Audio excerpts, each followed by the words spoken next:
የትላንቱ የታሪክ እምብርት የዛሬው የሕክምና ሳይንስ ማማ በተለወጠችው መዲናዋ አዲስ አበባ በታሪካዊው የዳግማዊ ምኒልክ ሆስፒታል ቅጥር ግቢ ውስጥ የኢትዮጵያን የሕክምናና የፍትህ ታሪክ የሚቀይር አዲስ ምዕራፍ ተበስሯል። የከተማዋን ገጽታ ወደ ላቀ ከፍታ በማሸጋገር ረገድ አሻራቸውን እያኖሩ ያሉት ከንቲባ አዳነች አቤቤ በአይነቱና በቁመናው በኢትዮጵያ ታሪክ እጅግ ዘመናዊ የዲኤንኤ የፎረንሲክና የስነ ምረዛ ምርመራ ልዕቀት ማዕከልን መርቀው ለአገልግሎት ክፍት አድርገዋል።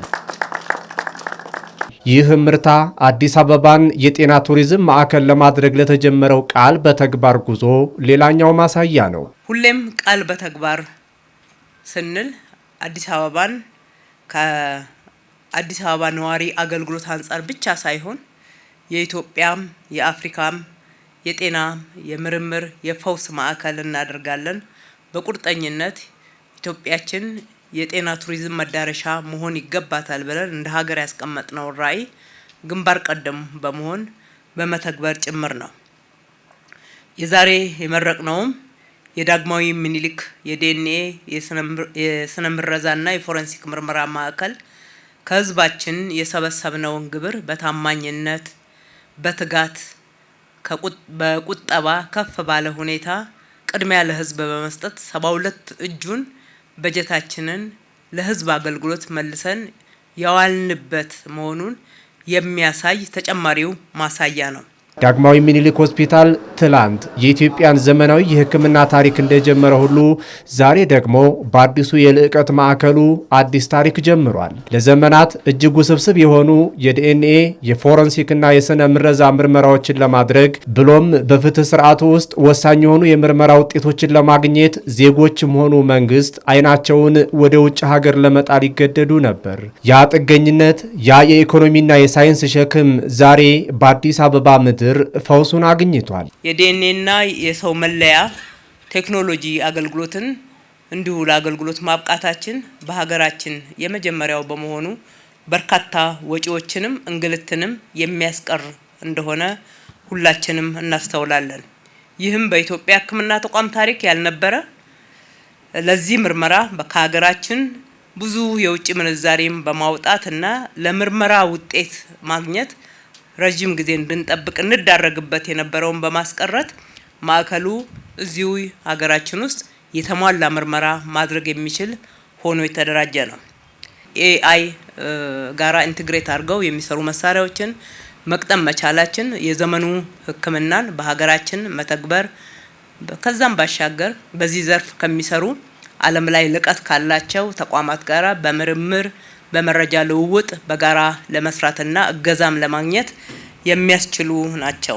የፎረንሲክና የስነ ምረዛ ምርመራ አቅም ማደግ የአንድን ሀገር የፍትህና የጤና ስርዓት ተአማኒነት ወደ ላቀ ደረጃ ያሸጋግረዋል። ይህ ደግሞ ለዓለም አቀፍ ተቋማት፣ ለዲፕሎማቶችና ለጎብኚዎች ከተማዋ አስተማማኝና ዘመናዊ የሕክምና ዋስትና ያላት መሆኑን ያበስራል። ዜጎቻችን ጤናማ እንዲሆኑ የሚገባንን የጤና አገልግሎት እንድናገኝ ከዛም አልፈን ደግሞ ሕክምና ፍለጋ ወደ ውጪ የሚወጡ ሀገራችን ውስጥ የሚቀመጡ ዲፕሎማቶች ዓለም አቀፍ ተቋማትን ወክለው እዚህ ኢትዮጵያ ውስጥ የሚኖሩ ለሕክምና ከዚህ ሀገር ሳይወጡ እዚሁ ኢትዮጵያ ውስጥ መታከም እንዲችሉ በቱሪስትነትም ሆነ በኢንቨስትመንት በተለያየ ምክንያት ወደ ኢትዮጵያችን የሚመጡትም አስተማማኝ የሆነ የጤና አገልግሎት በሀገራችን እንዲያገኙ ማድረግ የሚያስችል ስራዎችን እየሰራን ያለ ነው።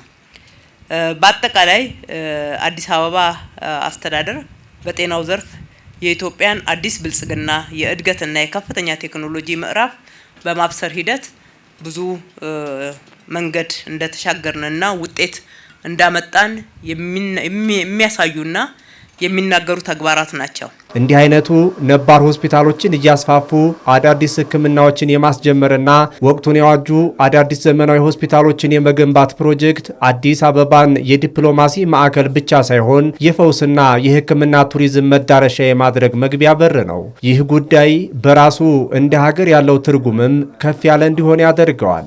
ለኢትዮጵያ ምን ማለት ነው የሚለውን በጥቂቱ ብንመለከት በተለይ ደግሞ በፎረንሲክ ምርመራ በአጠቃላይ ወደ 5 የሚሆኑ ተቋማት አሉን። ይሄ ግን አንጋፋው ረጅም ጊዜ ኢትዮጵያ ውስጥ ለረጅም ጊዜ ምርመራ የሚደረግበት ነው። በቅርብ ጊዜም የመቱ ያለው የፎረንሲክ ምርመራ ሲጨመርበት ወደ 6 ከፍ ይላል። ነገር ግን በአዲስ አበባ ውስጥ ከፍ ብሎ ዲግኒፋይድ የሆነ ሰዎች ቤተሰቦችም ጥርት ባለ አቅም አገልግሎት የሚያገኙበት ይሄ አገልግሎት በተለያየ ጊዜ ሰዎች ፈልገውት ይመጣሉ። ለህግ ማስጠበቅም ያገለግላል። አንዳንዴ ደግሞ ለምርመራና አገልግሎታችንን ከጥግ እስከ ጥግ ለማድረግ ትልቅ አቅም ነው። ይህ አዲሱ ማዕከል የዘመኑ የመጨረሻ ጥበብ የሆኑ የላቦራቶሪ ቁሳቁሶችን፣ የዓለም አቀፍ ደረጃቸውን የጠበቁ የስነ ምረዛ መመርመሪያዎችንና እጅግ ረቂቅ የጄኔቲክስ ቴክኖሎጂን በአንድ ጣሪያ ስር የያዘ ነው። ይህ የፎሬንሲክና ስነ ምረዛ ልዕቀት ማዕከል ለፍትህ ስርዓቱ፣ ለወንጀል ምርመራ፣ ለሳይንሳዊ ማስረጃና ለህዝብ ጤና ዘርፍ ታላቅ ታሪካዊ ምዕራፍ የሚከፍት ሲሆን በተጨማሪም ለማንነት ማረጋገጫ፣ ለወንጀል ምርመራ፣ ለቤተሰብ ግንኙነት ምርመራ፣ ለሟች መለያና በሳይንሳዊ ምርምር የላቀ ሁሉንም አቀፍ አገልግሎት የሚሰጥ በሀገራችን የመጀመሪያ ዘመናዊ የሕክምና ተቋም ያደርገዋል። አዲስ ፎረንሲክና የስነ ምረዛ ምርመራ የልዕቀት ማዕከል አዲስ አበባ ከተማ አስተዳደር በሰው ተኮር ፕሮጀክቶችና በጤናው ዘርፍ የጀመረው ስር ነቀል ሪፎርም ትልቅ ማሳያም ይሆናል።